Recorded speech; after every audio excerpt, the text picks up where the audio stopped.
I used to be very stressed, anxious, and unhappy. And as a result of that, my work suffered. I was unable to do anything. I was tired all the time. I made only emotional decisions. And overall, I just felt really bad. And so today I want to give you 9 ideas or mindset shifts or beliefs to shift your paradigm about happiness and what does it mean to be stressed, what does it mean to be anxious, and so on. To begin with, to define the terms, let's start with anxious. I define anxious as too many options but have no clue which one of these to pick, and sadness is the complete opposite, meaning no options to have and don't know what to do. And to define happiness, I view it like this. If your blueprint of how word should look like match with how the word actually look like, I think you are happy. Meaning, if you believe you deserve to be rich and you are rich, think you are happy. Quote unquote. I don't like the word happiness, but people throw it all the time, so I kind of want to define at least what I mean with it. Now, with that being said, let me break your paradigms. So think number 1, allow yourself to suck at it for some time. What I mean with this, no matter what you want to do, from the beginning you will not be great at it. And that's fine, it's normal. And it usually takes like 20-30 hours to get decent at that skill, so it doesn't feel that hard. But people are dealing those 20 or 30 hours by years. So by simply allowing yourself to be bad at it and make bad videos or be bad at outreach, bad at sales, bad at football, no matter what skill you're trying to acquire, understand that you will be bad at it. And the sooner you start, the quicker you will be better. And once you get decent at that thing, I guarantee you will like it much more. Second thing, if you watch some course, video, or read a book and you don't understand or you don't remember anything from it, it's fine. I used to stress about reading a book and taking note on every single chapter, writing every single word down to get all the information from the book and try to remember quote unquote everything. I remember one of my first books, I almost rewrite it word by word just to remember something out of it. And it got me pretty stressed and anxious because there was so many information and I wanted to know everything, and I've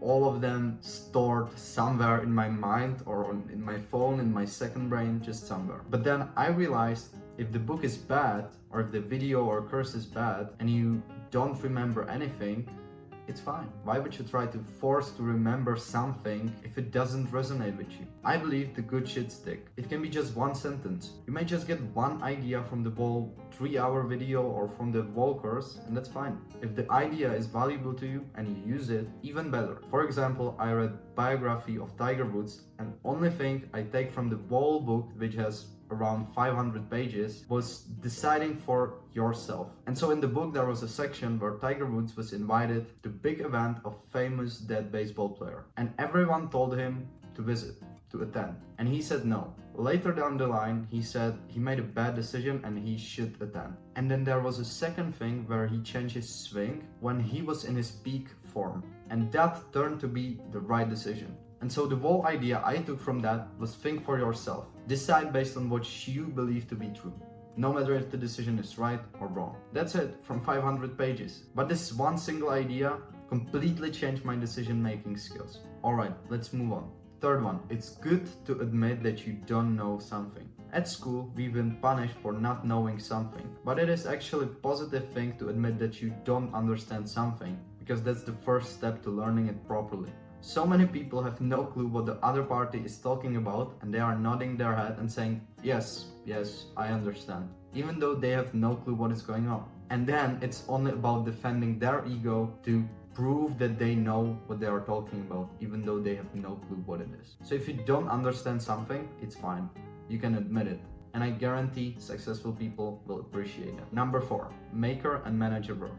What does it mean? I used to work all day and then felt like I did nothing. And the reason was that I was unable to recognize what type of work that is. So maker work is the long, intensive work, usually on one task. You can do all day, 1 week, 1 month, 1 year. It can be writing a book, building presentation, making YouTube video, building course, basically everything that requires deep thinking. Now, manager work, on the other hand, is the complete opposite. Those are the small tasks that take around 5 to 30, 40, 50 minutes. Those can be those quick meetings, the small fix on your website, the one email you need to answer to, and all bunch of small things. And I used to combine these things together. So what ended up happening was that I was working on something really important and something that required deep thinking. thinking, and every now and then I put some small manager task in between. Now what it does, it completely catches your momentum and it's so difficult to get back into it. And also I felt really stressed and anxious because once you interrupt your deep work, it's really hard to get back into it. So you're trying to fill the space with something small and short and quick,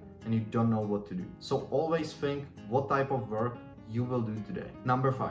Judge yourself on inputs, but do things based on outputs. That means find the most leverageable activity in your business, which is probably something that will make you the most money for the least amount you put in. It can be outreach, it can be sales calls, it can be something else. You probably know this activity. But don't judge yourself based on how many deals you closed or how many meetings you booked. Obviously, keep these things in mind and track them, but judge yourself based on the inputs. Did you do 10 sales calls? Did you do 100 cold calls? Did you send 50 SMS?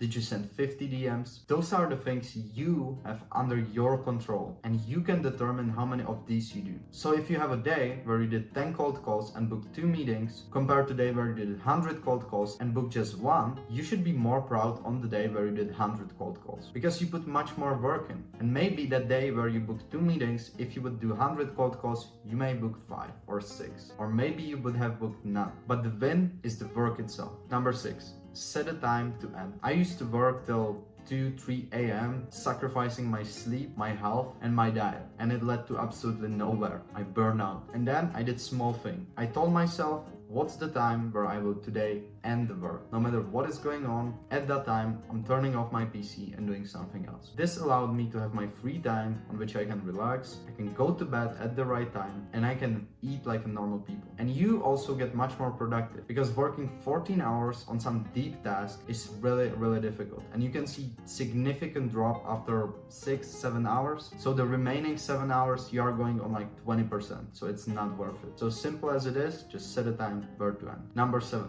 The story of Alex Hormozi's father. To summarize it quickly, because I don't know all the details, Alex Hormozi's father wanted to become a surgeon. I think he left the country where he was living and he was unable to go back. So he started studying in France without knowing how to speak French. I believe it took him 4 to 5 years to even finish the first degree, and then he moved to US. But the degree he had was not validated in US, so he was not surgeon, even though he knew how to do all the things. So he needed to do the low salary job for I think another 2 years, then get his degree once again, and I also think he needed to design his own clinic. If I said something wrong, I'm so sorry. I will link a video of Alex Hormozi explaining it much better than I did, but the biggest lesson from that story for me was to understand that things takes time. And so people want to have things quick. People want to be millionaires in 1 year, people want to make 10k per month in 3 months, but it doesn't work like this. And Alex Hormozi's father and his story are a great example of that. So if you find yourself being really impatient, think about Hormozi's father. Number 8. Things just are. That means things are not good or bad. Or maybe they are, but you don't know if they are good or bad. The only day when you will know if things were good or bad will be the day where you will be on your deathbed. But guess what? That's the day where you will die, so nothing of that will really matter. And there is a great story, once again Alex said, so I'm gonna say it again. There is an old king which has a son, and he bought him a horse. And everyone say, yeah, that's amazing. And he said, we'll see. Then his son fell off the horse and broke his leg. Everyone says, well, that's really bad, that's horrible. And he says, we'll see. Sorry to interrupt, but at this point my storage went full, so it cut out the video. So I'm gonna continue now. There will be probably different lighting, different camera position, and different voice. Let's continue. Then the whole country needed to go to the war, but because his son had a broken leg, he didn't need to go. And everyone was like, wow, that's amazing. And the king said, we'll see. The point of this whole story is that you have no idea if things are good or bad. So you reacting to something, even things like being betrayed, losing a friend, or paying for a course that was not good at all, may be quote-unquote good thing. And on the other hand, buying the car, making the great investment, which might feel like a good decision, may be bad. Don't judge it, you have no idea if things are good or bad. And trust me, you will start handling things like a stoic, because you don't now need to think if things are good or bad. They just are. And number 1, which is my favorite, and I purposely let that one to be the last one, and that's don't try to be happy. Now, you may be shocked now and you'll be like, what you're talking about, you know? Let me explain. As soon as you're trying to achieve something or get somewhere, it automatically means that you don't have it.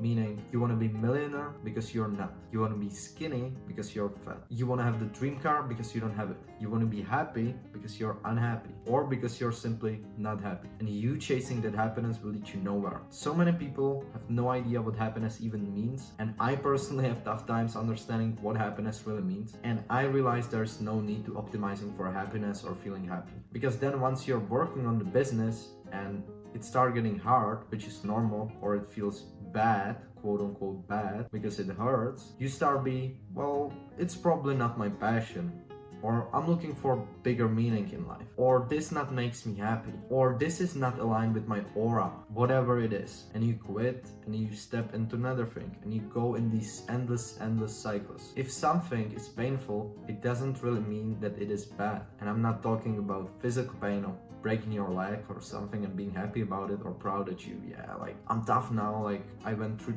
all of that pain. No, not at all. But working alone is really difficult, especially if you have no idea what you're doing, if you're losing money, you're doubting yourself, and you are questioning if this will ever work. Not trying to be happy, the simple sentence, this made my life so much easier, because I realized for a certain period of time, it's fine to not be happy or feel happiness. I actually realized I enjoy my life quite a lot, even though it's really painful and sometimes difficult. So now, that's all from me today. I hope you like it. I try to make it really condensed and package it with my knowledge. All those things I just said, I'm applying them every day, trying to think about them, use them, or they completely shift my paradigm, so I'm acting without even realizing I believe these things. And the point of this video is not to take all the 9 things and try to now write them on a wall and try to follow them all. If just one resonate with you, focus on that one first. Then you may play this once again and see more points start resonating with you, apply them. If nothing resonate, it's fine. Maybe my video was not made for you. However, I made few videos on my channel so far, and I plan to do many more. So if you like what you saw and you want to see something else from me, I'll put the video on the screen right now so you can click on it and check it. If this was helpful, you can like it, share it,